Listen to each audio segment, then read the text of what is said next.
मान लेते हैं कि ये एक बेस्ट सेलर किताब है जिसका टाइटल है delete the noise, the art of ignoring useless people. ये समरी सीधी बात नो बकवास स्टाइल में है। इसे पढ़ने में आपको मज़ा आएगा और जोश भी आएगा। Delete the noise. अगर आप बाज की तरह उड़ना चाहते हैं तो आपको पहले अपनी सोच को बदलना होगा। तो कबूतरों के साथ दाना चुगना बंद कर दीजिए।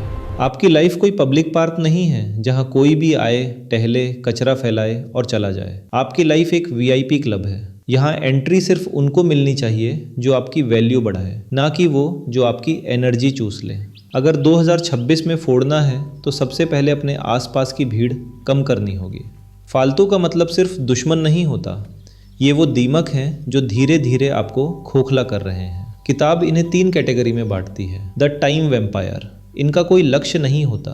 ये आपको कॉल करेंगे, भाई क्या कर रहा है, चल चाय पीते हैं, चल घूम कर आते हैं। घंटों बर्बाद करने के बाद आपको महसूस होगा कि आपने आज कुछ भी प्रोडक्टिव नहीं किया। The dream killers. आप कहेंगे मैं बिजनेस करना चाहता हूँ, ये कहेंगे रिस्क है, डूब जाएगा, तू रहने दे। ये अपनी डरपोक मानसिकता का जहर आपके दिमाग में घोल देते हैं। The constant complainers. सरकार बेकार है, बॉस बेकार है, किस्मत खराब है। इनके पास हर सॉल्यूशन के लिए एक प्रॉब्लम होती है। अगर आप इनके साथ रहेंगे तो 6 महीने में आप भी रोना शुरू कर देंगे।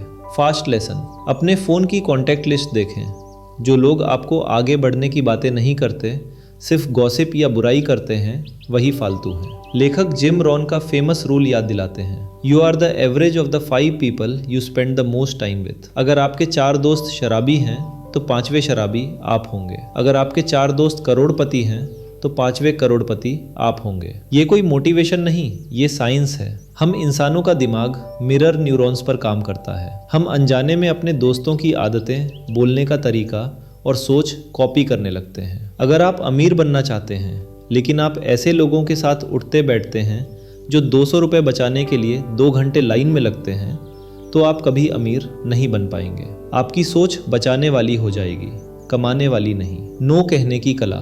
फालतू लोगों से दूर रहना मुश्किल क्यों है? क्योंकि हमें डर लगता है कि वो बुरा मान जाएगा या मैं अकेला रह जाऊंगा। किताब इसमें स्लो फेड मेथड का सुझाव देती है। आपको लड़ाई करके रिश्ता तोड़ने की ज़रूरत नहीं है, बस अपनी अवेलेबिलिटी कम कर दीजिए। स्टेप 1, फ़ोन तुरंत उठाना बंद करें। स्टेप 2, न कहना सीखें। भाई पार्टी में चलेगा?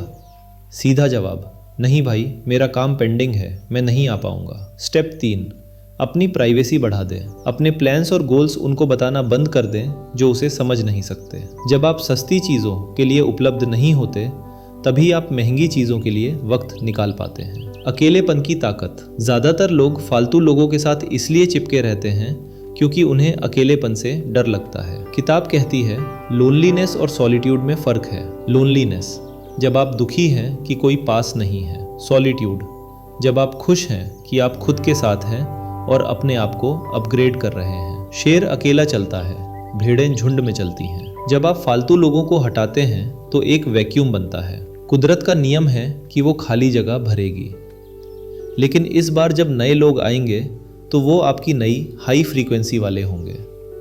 वो मेंटर्स होंगे, पार्टनर्स होंगे और ग्रो करने वाले लोग होंगे। बाउंड्रीज बनाएं। आखिरी चैप्टर एक वार्निंग है।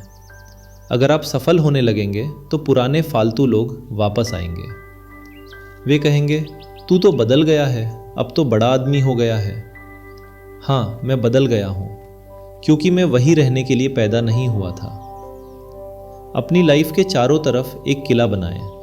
उस किले का दरवाज़ा सिर्फ उनके लिए खोलें जो आपके विज़न को समझते हों।